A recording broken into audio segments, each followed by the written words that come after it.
Assalamualaikum warahmatullahi wabarakatuh.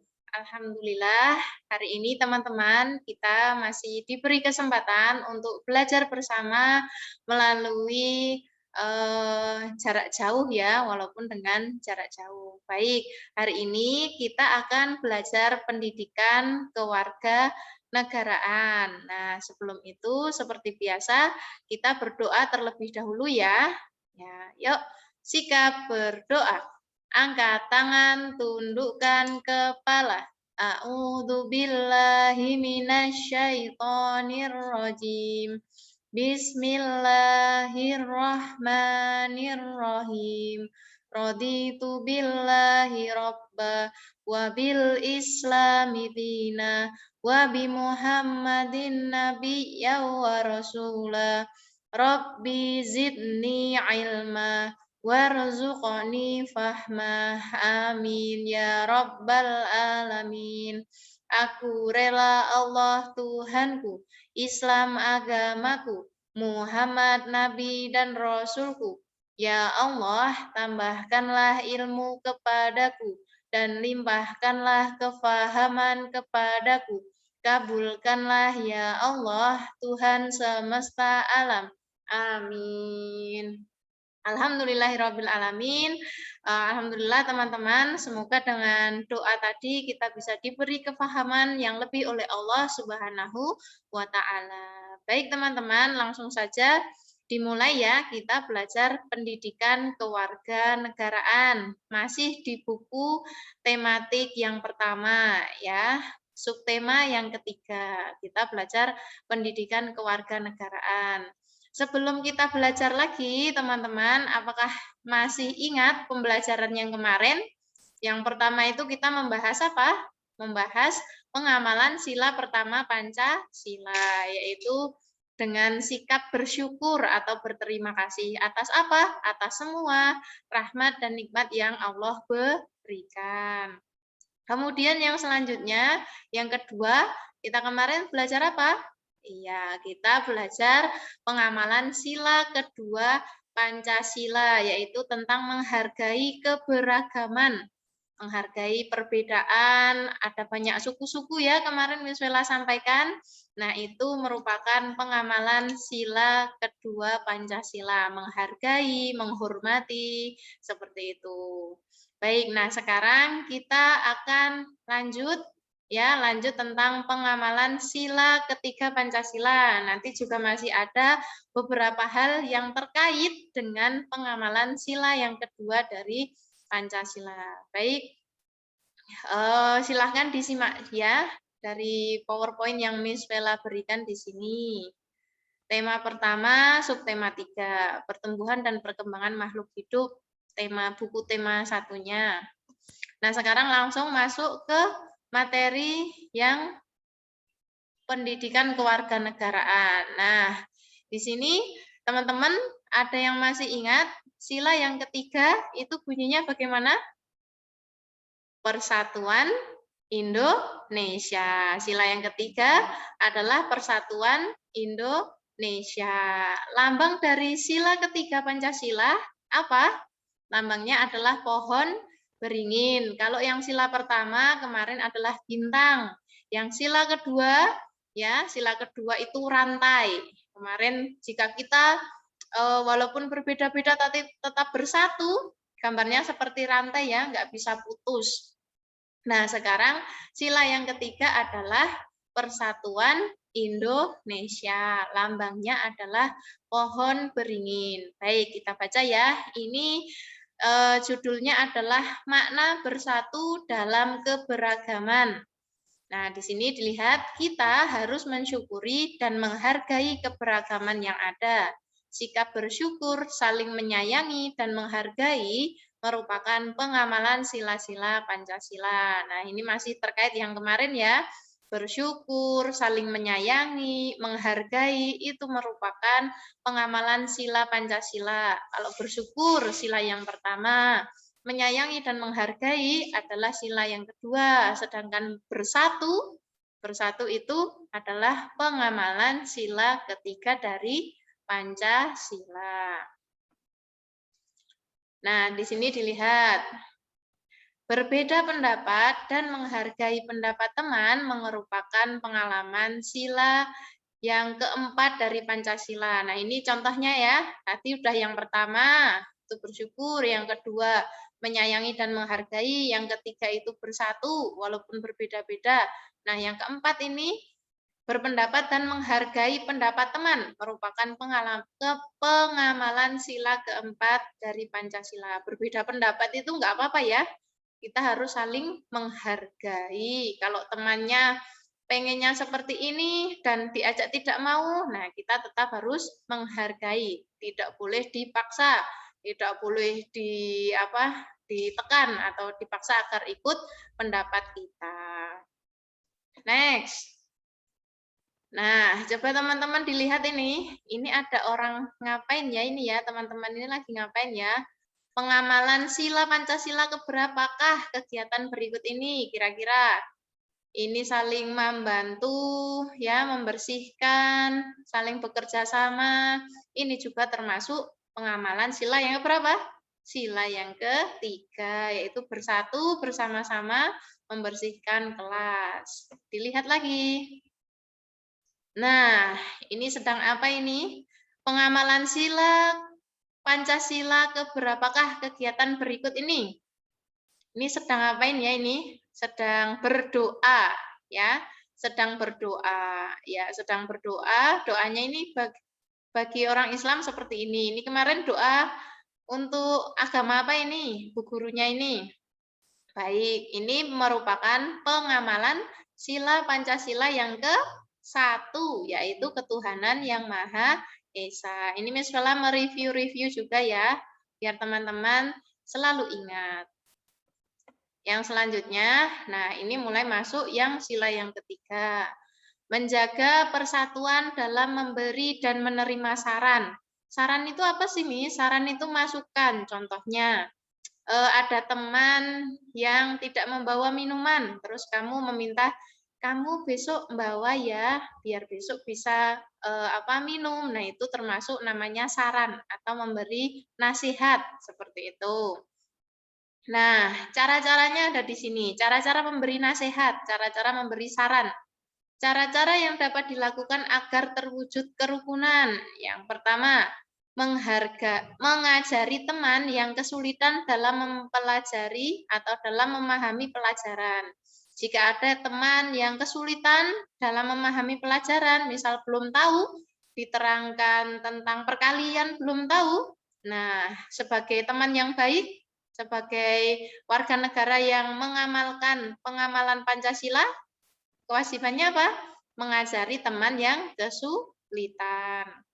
Lalu lagi, bekerja sama mengumpulkan, ini contoh-contohnya ya, bekerja sama mengumpulkan sumbangan untuk korban bencana alam. Nah, ini bisa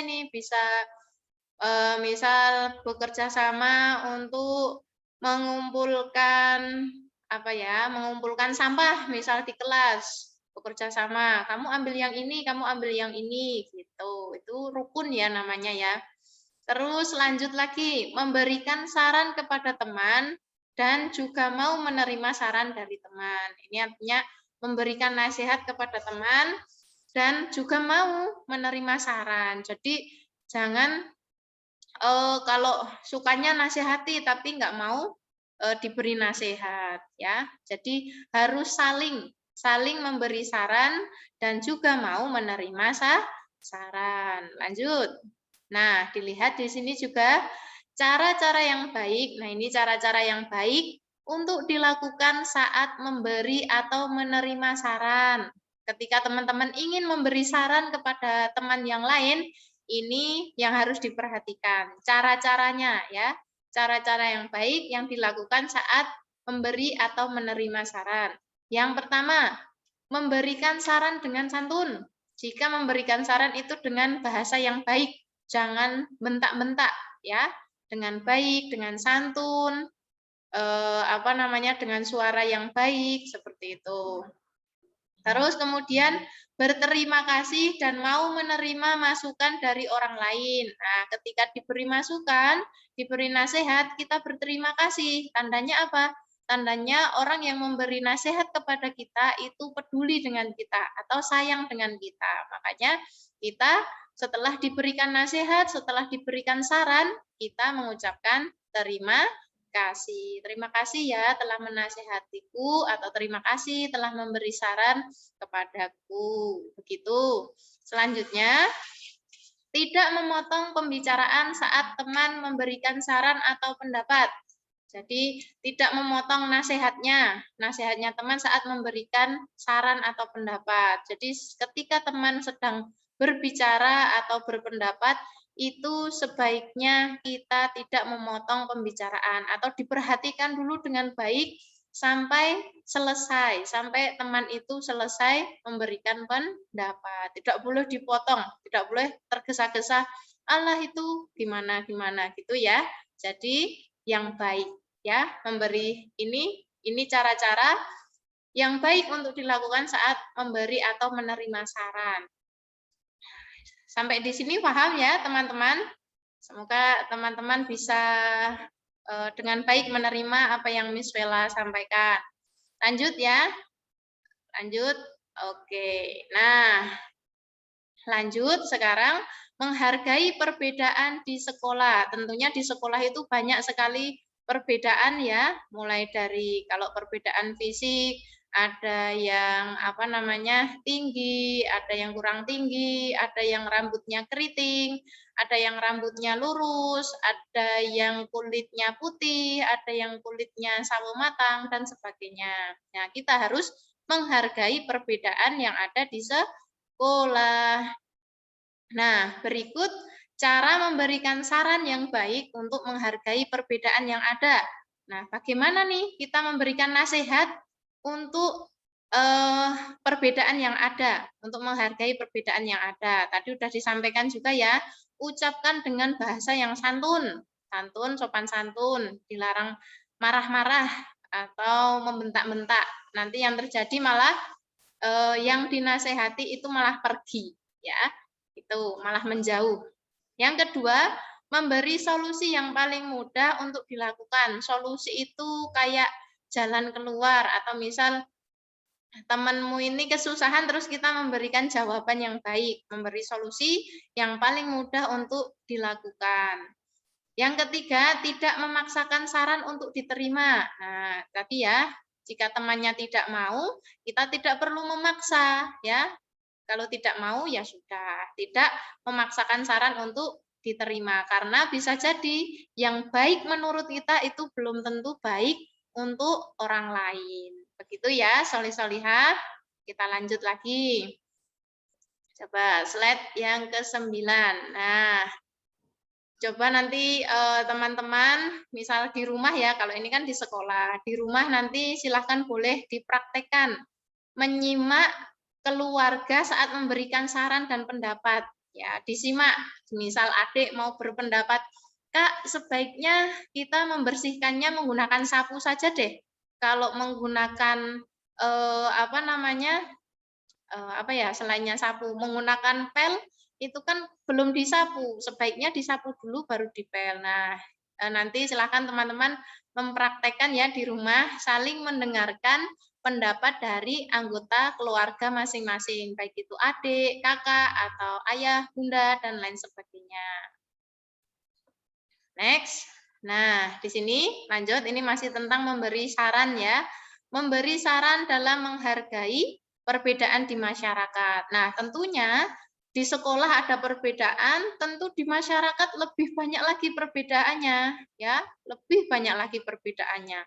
Bisa jadi agamanya yang berbeda, terus sukunya yang berbeda, ada yang berasal dari Sumatera, Sulawesi, Papua, dan lain sebagainya. Nah, ayo ingat-ingat kembali cara-cara yang baik untuk dilakukan saat memberi atau menerima saran. Nah, ini cara-cara yang baiknya gimana ini? Untuk memberikan saran. Coba teman-teman diingat ya. Nanti diingat, terus kemudian coba teman-teman masih ingat nggak? Nah, di sini Miss Mela ulangi lagi. Cara memberikan saran yang baik itu adalah yang pertama tadi apa? Memberikan dengan bahasa yang santun, yang baik, bahasa yang sopan santun. Terus yang kedua, memberikan solusi yang paling mudah untuk dilakukan, memberikan jalan keluar atau jawaban yang paling mudah untuk dilakukan. Itu yang satu tadi, memberikan saran dengan bahasa yang santun. Yang kedua, memberikan solusi, ya, yang paling mudah untuk dilakukan. Sebaiknya tuh yang ini, yang paling mudah tuh ini, gitu. Terus yang ketiga, yang terakhir, yang paling penting juga ini, tidak memaksakan saran untuk diterima. Jadi ketika kita menasihati, memberi masukan kepada teman, itu tidak memaksa, tidak boleh dipaksakan kepada teman. Kamu harus sesuai dengan pendapatku, kamu harus sesuai dengan saranku. Itu tidak boleh. Jadi tidak memaksa saran untuk diterima teman yang lain. Baik, begitu ya teman-teman, pembelajaran tentang hari ini yaitu makna bersatu dalam keragaman. Nah, di sini yang disoroti adalah keberagaman dalam berpendapat atau bagaimana kita menghargai perbedaan itu dengan memberi saran yang baik. Saat ada perbedaan dihargai dan ketika ingin memberikan saran itu dilakukan dengan baik. Ada 3 ya tadi ya. Ada 3 cara memberikan saran yang baik agar terciptanya kerukunan di tengah perbedaan yang ada, baik itu di sekolah maupun di masyarakat. Baik, insya Allah cukup teman-teman, semoga diberikan kefahaman oleh Allah Subhanahu wa Ta'ala. Nanti silahkan teman-teman bisa mengerjakan LK yang Miss Bella berikan buat teman-teman semua, semoga juga bisa menambah kefahaman teman-teman semua tentang pendidikan kewarganegaraan. Karena kita sebagai bangsa Indonesia itu harus mengamalkan sila-sila yang ada di dalam Pancasila. Kita sudah belajar 3 ya, sila yang pertama, yang kedua, dan yang ketiga. Baik, insya Allah teman-teman cukup sampai di sini. Banyak kurangnya dari Miss Bella mohon maaf yang sebesar-besarnya. Tetap sehat-sehat di rumah, semoga tetap kuat dan bisa kembali bertemu di sekolah. Dari Miss Bella cukup, Miss Bella akhiri. Wassalamualaikum warahmatullahi wabarakatuh.